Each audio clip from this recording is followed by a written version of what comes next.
So I'm going to start reading on page 151.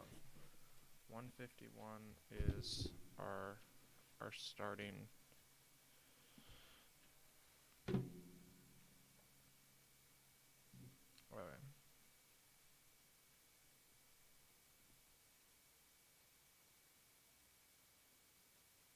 Will you be wanting anything to drink, masters? He asked. And shall I show you the bedrooms while your supper is got ready? They were washed and in the middle of good deep mugs of beer when Mr. Butterbur and Nob came in again.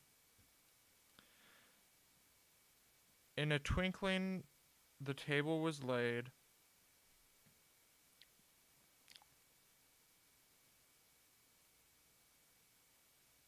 There was hot soup, cold meats, a blackberry tart, new loaves, slabs of butter, and a half a ripe cheese. Good plain food, as good as the Shire could show, and homelike enough to dispel the last of Sam's misgivings, already much relieved by the excellence of the beer. The landlord hovered round for a little, then prepared to leave them. I don't know whether you would care to join the company. I don't know whether you would care to join the company when you've supped, he said, standing at the door. Perhaps would you rather to Perhaps would you rather go to your beds? Still the company would be very pleased to welcome you, if you had a mind. We don't get outsiders, travelers from the Shire, I should say, begging your pardon, often. And we like to hear a bit of news, or any story or song that you have in mind, but as you please. Ring the bell if you lack anything.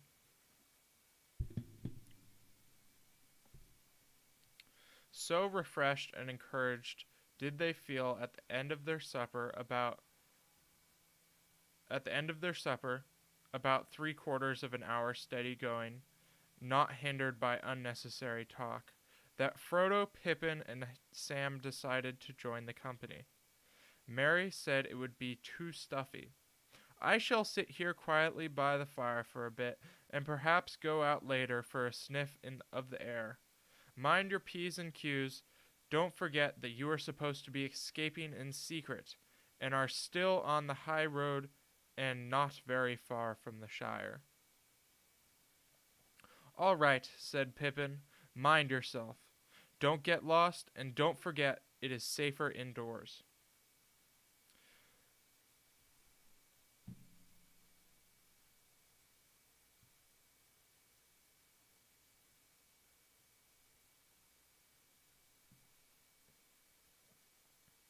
The company was in a big common room of the inn. The gathering was large and mixed, as Frodo discovered.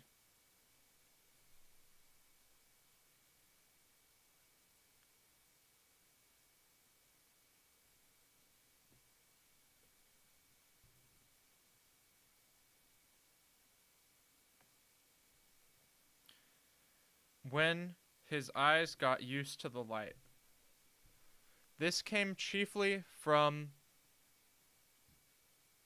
a blazing log fire for the 3 lamps hanging from the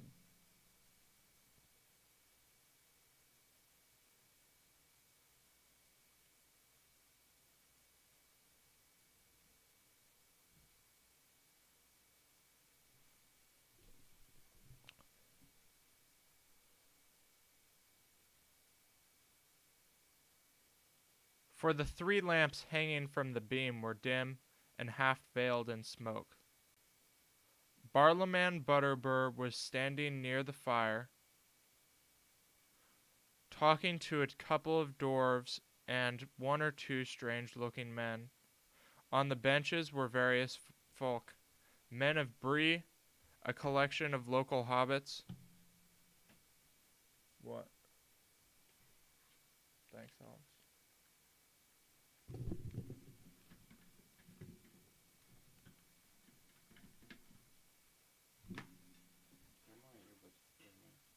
What? Right here.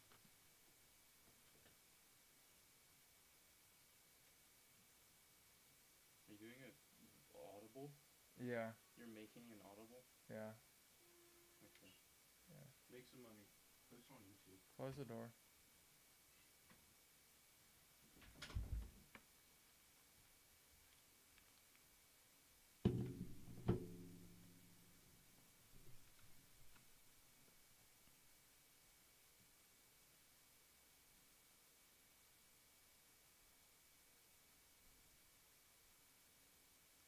Barlaman Butterbur was standing near a fire talking to a couple of dwarves and one or two strange-looking men.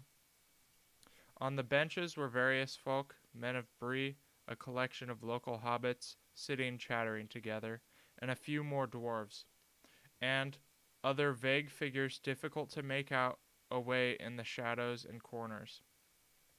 As soon as the Shire hobbits entered, there was a chorus of welcome from the Breelanders.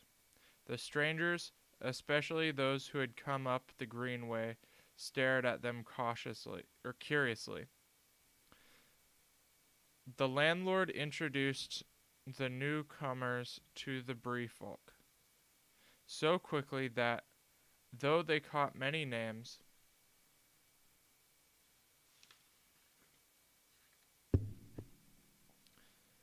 they were seldom sure who the names belonged to. The men of Bree seems all to have rather botanical, and to the Shire folk rather odd names, like Rushlight, Goatleaf, Heathertoes, Appledore, Thistlewool, and Ferny, not to mention Butterbur. Some of the hobbits had similar names. The mugworts, for instance, seemed numerous, but most of them had natural names such as Banks, Brockhouse, Longholes, Sandhaver, and Tully, many of which were used in the Shire.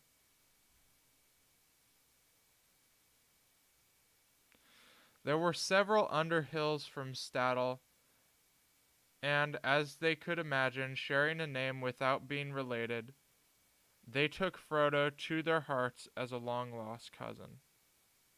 The Bree hobbits were, in fact, friendly and inquisitive, and Frodo soon found that some explanation of what he was doing would have to be given. He gave out that he was interested in history and geography, at which there was much wagging of the heads, although neither of these words were much used in the Bree dialect. He said he was thinking of writing a book, at which there was silent astonishment, and that he and his friends wanted to collect information about hobbits living outside the Shire, especially in eastern lands. At this, a chorus of voices broke out. If Frodo had really wanted to write a book and had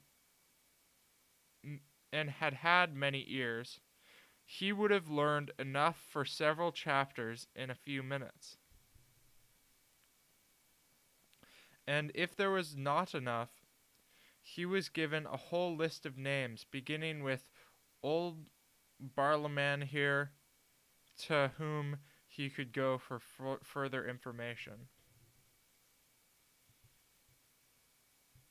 But after a time, as Frodo did not show any signs of writing a book on the spot, the hobbits returned to their questions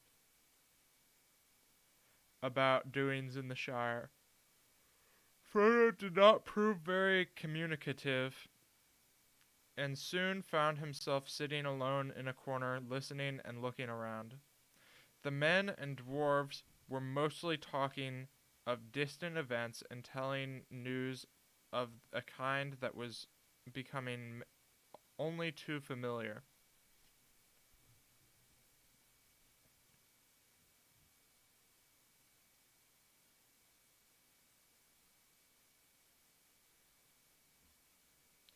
There was trouble away in the south, and it seemed that the men who had come up the Greenway were on the move, looking for lands where they could find some peace. The Bree folk were sympathetic, but plainly not ready to take a large number of strangers into their little land. One of the travelers, a squint-eyed, ill-favored fellow, was foretelling that more and more people would be coming north in the near future. If room isn't found for them, they'll find it for themselves. They've a right to live same as other folk, he said loudly.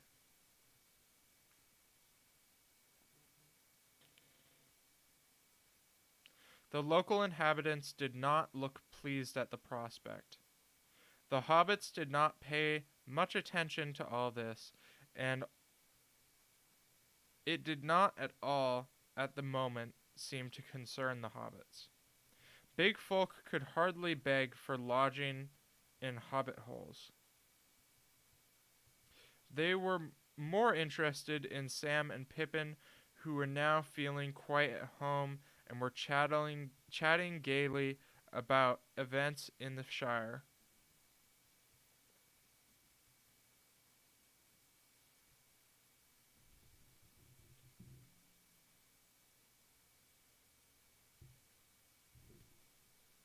Then move it like this way. And then like if I do like this.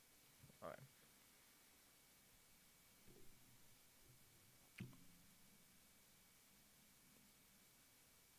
Dabba dee dabba die.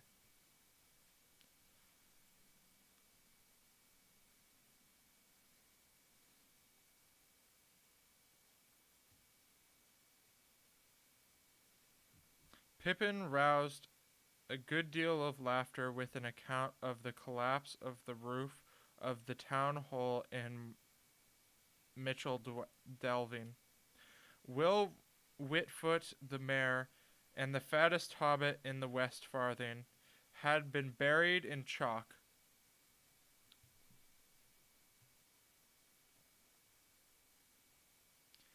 And came out like a floured dumpling. But there were several questions asked that made Frodo a little uneasy.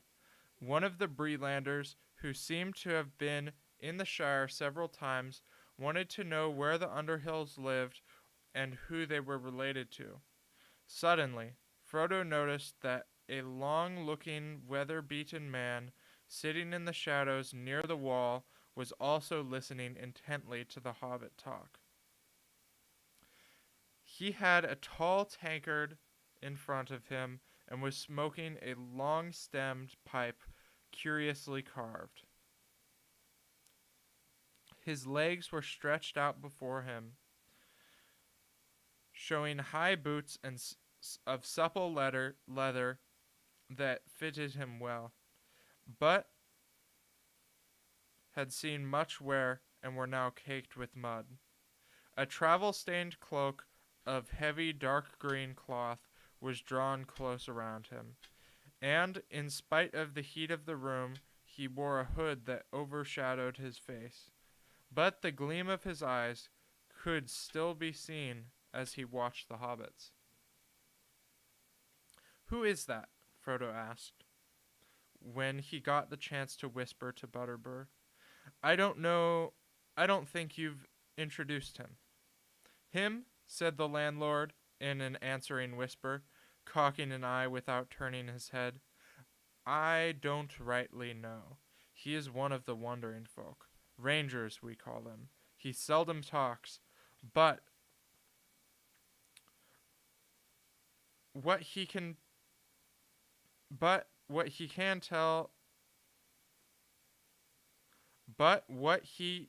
tell a rare tale when he has the mind. He seldom talks, but not what he can tell. That is such a shitty sentence. Who would write that? Who would write that sentence in that way that makes it like that? And it's so hard to read and it's so stupid and I hate it.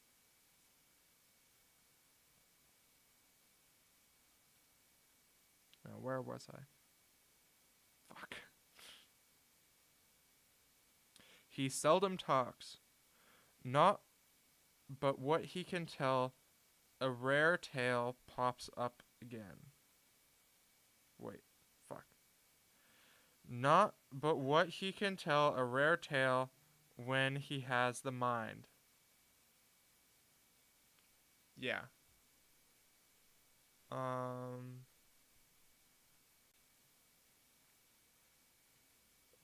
He disappears for a month or a year and then he pops up again. He was in and out pretty often last spring, but I haven't seen him around lately. What his name what his right name is, I've never placed, but he's known round here as Strider. Goes about a great pace on his long shanks, though he don't tell nobody what cause he has to hurry. But there's no accounting for east and west, as we say in Bree, meaning the rangers and the shire folk, begging your pardon. Funny you should ask about him, but at the moment Mr. Butterbur, or funny you should ask about him, but at that moment Mr. Butterbur was called away by a demand for more ale, and his last remark remained unexplained. Frodo found that Strider was now looking at him, as if he had heard or guessed all that had been said. Presently, with a wave of his hand and a nod, he invited Frodo to come over and sit by him. As Frodo drew near, he threw back his hood, showing a shaggy head of dark hair flecked with gray, and a pale, stern face, and a pair of keen gray eyes. I am called Strider, he said in a low voice. I am very pleased to meet you, Master Underhill, if old Butterbur got your name right. He did, said Frodo stiffly. He felt far from comfortable under the stare of those keen eyes. Well, Master Underhill, said Strider, if I were you, I should stop your young friends from talking too much. Drink, fire, and chance meeting are pleasant enough, but, well, this isn't the Shire. There are queer folk about.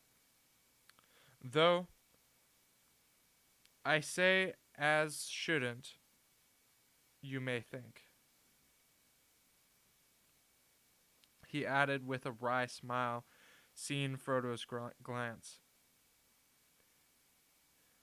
And there have been even stranger travelers through Bree lately, he went on, watching Frodo's face.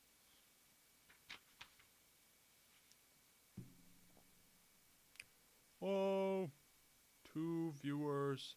Oh my fucking god. That's wild.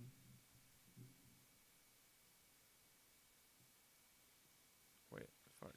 Someone.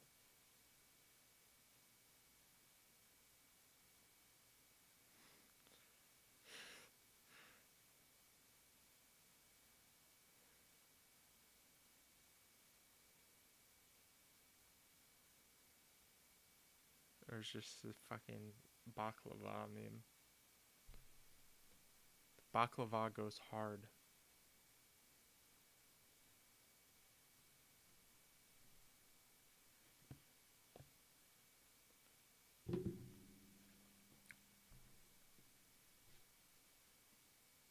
Okay.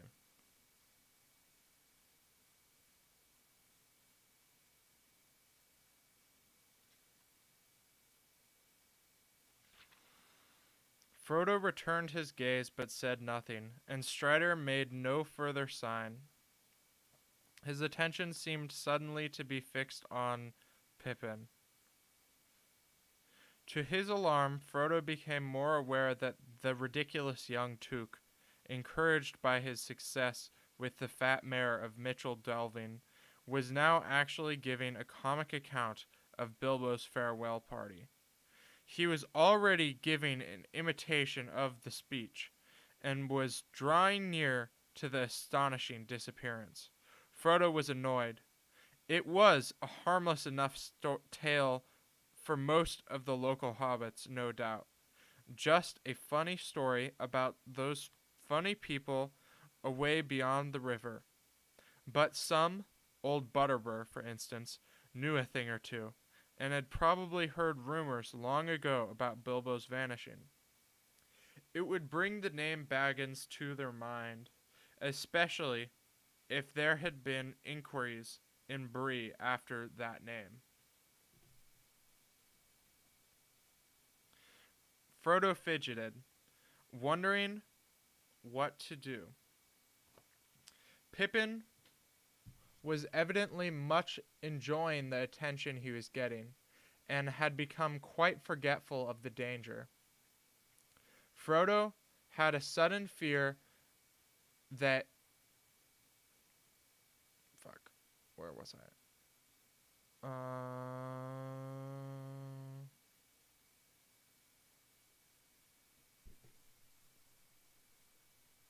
Sorry. I have a thing in my eye. Okay.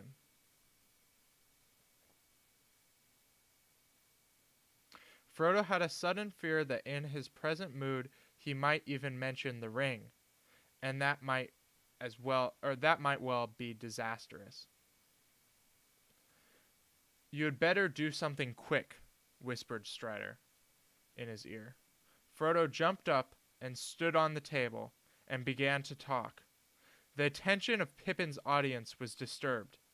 Some of the hobbits looked at Frodo and laughed and clapped, thinking that Mr. Underhill had taken as much ale as was good for him.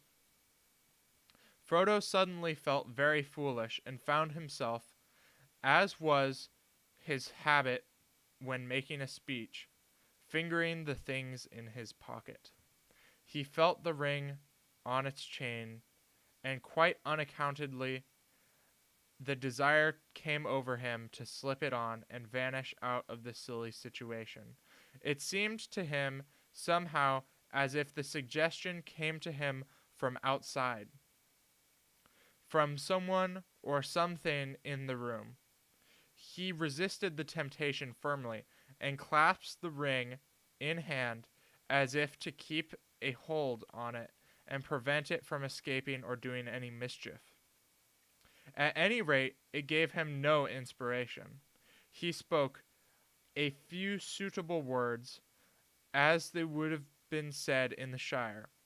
We are all very much gratified by the kindness of your reception, and I venture to hope that my brief visit will help to renew the old ties of friendship between the Shire and Bree." And then he hesitated and coughed. Everyone in the room was now looking at him. "A song!" shouted one of the hobbits. "A song! A song!" shouted all the others. "Come on now, master. Sing us something that we haven't heard before." For a moment, Frodo stood gasping. Then, in desperation, he began a ridiculous song that Bilbo had been rather fond of, and indeed rather proud of, for he had made up the words himself. One second. All right.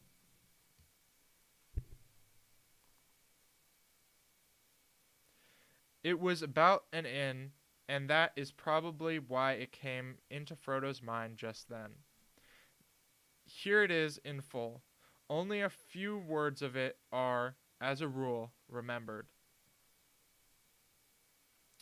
There is an inn, a merry old inn beneath an old grey hill, and there they brew a beer so brown that the man in the moon himself came down one night to get his fill. The Ulster has a tipsy cat that plays a 5-stringed fiddle, and up and down he runs his bow, now squeaking high, now purring low, now sighing in the middle. The landlord keeps a little dog that is mighty fond of jokes. When there's good cheer among the guests, he cocks an ear and all the jests, and laughs until he chokes. They also keep a horned cow. Oh, true. They also keep a horned cow as proud as any queen, but music turns her head like ale and makes her wave her tough tail and dance upon the green. And oh, the rows of silver dishes and the store of silver spoons. For Sunday there's a special pair, and these they polish up with care on Saturday afternoons. The man in the moon was drinking deep, and the cat began to wail. A dish on a spoon and a table danced. The cow in the garden madly pranced, and the little dog chased his tail. The man on the moon took another mug, and then rolled beneath his chair. And there he dozed and dreamed of ale, till in the sky the stars were pale, and dawn was in the air. It's another fucking page. Jesus. That's crazy.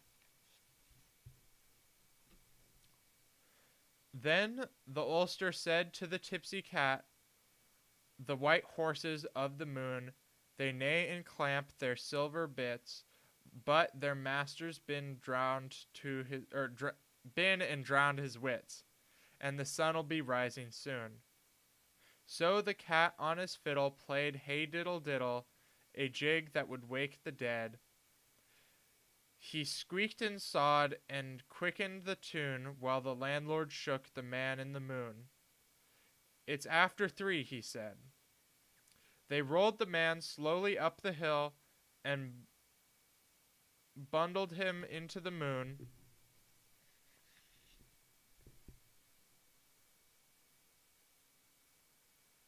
While his horses galloped up in rear, and the cow came capering like a deer, and a dish ran up with the spoon. Now quicker the fiddle went, dee-dum diddle. The dog began to roar. The cow and the horses stood on their heads, and the guests all bounded from their beds and danced upon the floor. With a ping and a pong and fiddle strings broke, cow jumped over the moon, and the little dog laughed to see such fun, and the Saturday dish went off at a run with the silver Sunday spoon. The round moon rolled behind the hill as the sun raised up her head. She hardly believed her fiery eyes, for though it was day, to her surprise they all went back to bed. There was a loud and long applause. Frodo had a good voice, and the song tickled their fancy. "Where's old Barley?" they cried. "He ought to hear this. Bob ought to learn his cat the fiddle, and we'd have a dance." They called for more ale and began to shout, "Let's have it again, master. Come on, one more."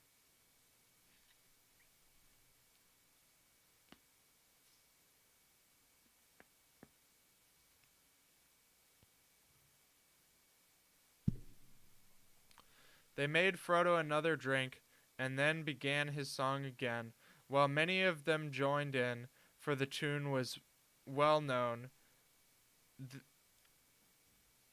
While many of them joined in, for the tune was well known, and they were quick to picking up the words.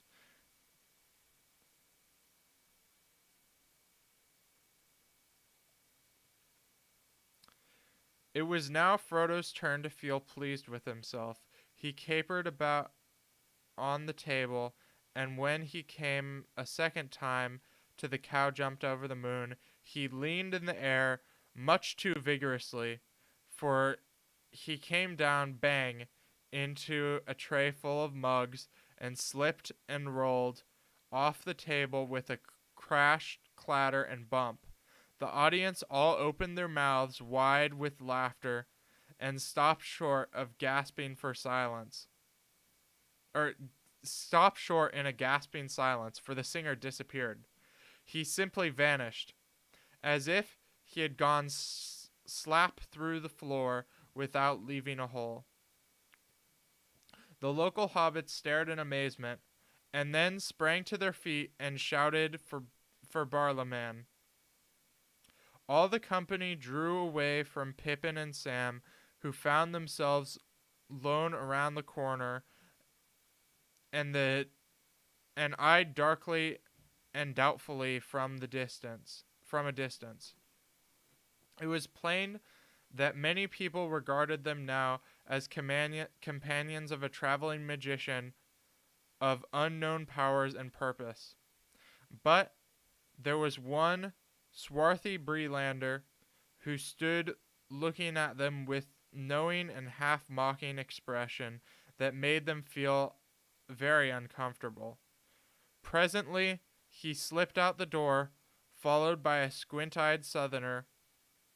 The two had been whispering together a good deal during the evening. Harry the gatekeeper also went out just behind them. Frodo felt a fool. Not knowing what to do, he crawled under the tables to the dark corner by Strider, who sat unmoved, giving no sign of his thoughts.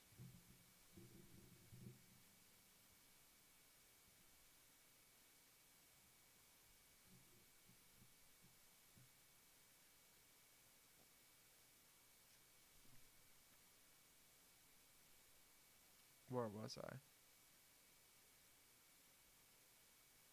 Frodo leaned back against the wall and took off the ring. How it came to be on his finger he could not tell. He could only suppose he had been handling it in his pocket while he sang, and that somehow it slipped on when he struck out his hand with a jerk to save his fall. For a moment he wondered if the ring itself had not played him a trick. Perhaps it had tried to reveal itself in response to some wish or command that was felt in the room.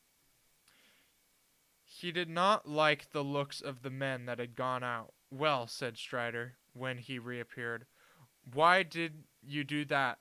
Worse than anything your friends could have said." "You have put your foot in it, or should I say your finger." "I don't know what you mean," said Frodo, annoyed and alarmed. "Oh, yes, you do," answered Strider. "But we have better wait until the uproar has died down. Then, if you please, Mr. Baggins, I should like a quiet word with you." "About what?" asked Frodo, ignoring the sudden use of his proper name. "A matter of some importance to both of us," answered Strider, looking Frodo in the eye. "You may hear something to your advantage." "Very well," said Frodo, trying to appear unconcerned. "I'll talk to you later." Meanwhile, an argument was going on by the fireplace. Mr. Butterbur had come trotting in, and he was now trying to listen to several conflicting accounts of the events at the same time. "I saw him, Mr. Butterbur," said a hobbit, "or leastways, I didn't see him, if you take my meaning. He just vanished into thin air, in a matter of speaking."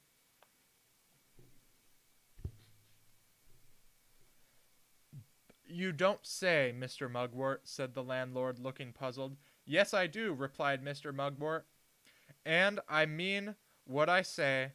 What's more, there's some mistake somewhere, said Butterbur, shaking his head. There was too much of that Mr. Underhill to go vanishing into thin air, or into thick air, as it were more likely in this room. Well, where is he now? Cried several voices. How should I know? He's welcome to go where he will, so long as he pays in the morning. There's Mr. Took, now, he's not vanished. Well, I saw what I saw, and I saw what I didn't, said Mugwort obstinately.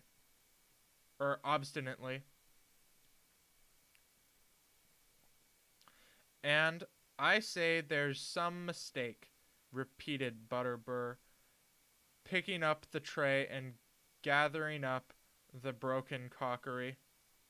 Of course there's a mistake, said Frodo. I haven't vanished. Here I am. I've just been having a few words with Strider in the corner. He came forward into the firelight, but most of the company backed away, even more perturbed than before. They were not in the least bit satisfied by his explanation that he had crawled away quickly under the table after he had fallen. Most of the hobbits and the men of Bree went off then and there in a huff, having no fancy for further entertainment that evening. One or two gave Frodo a black look and departed muttering along themselves. The dwarves and the 2 or 3 strange men that still remained got up and said good night to the landlord, but not to Frodo and his friends. Before long,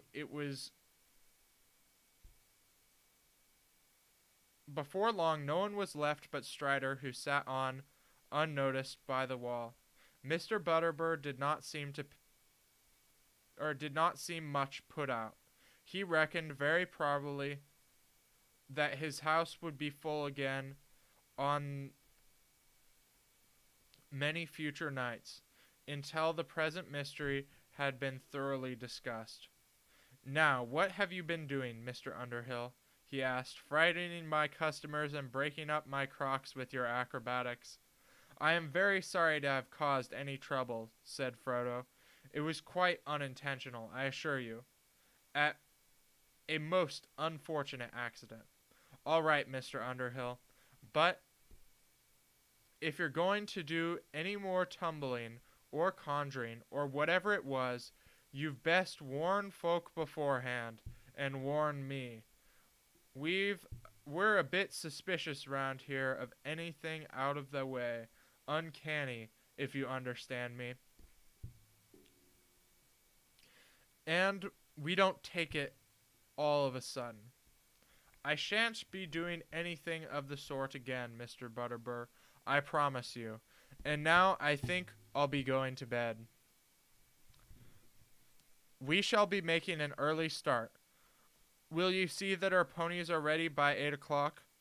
Very good, but before you do, I should like a word with you in private, Mr. Underhill. Something has just come to my mind that I ought to tell you. I hope that you'll not make amiss, or take it amiss.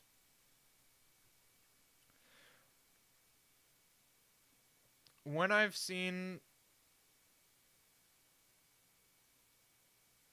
to a thing or two, I'll come along to your room, if you're willing.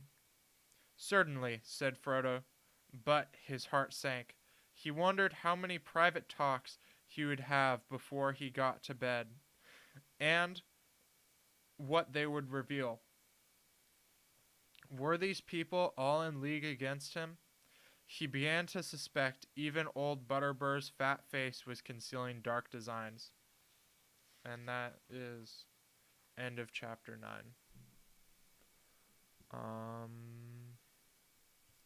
Let me change it to chapter 10 then.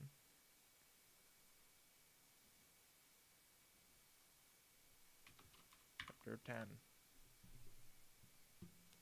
And then I can do the same thing right here. Or, you know, it doesn't matter. It doesn't matter.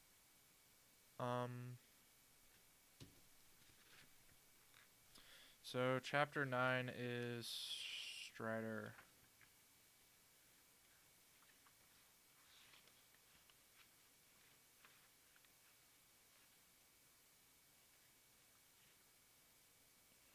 Alright, yeah, I think that'll be the end today.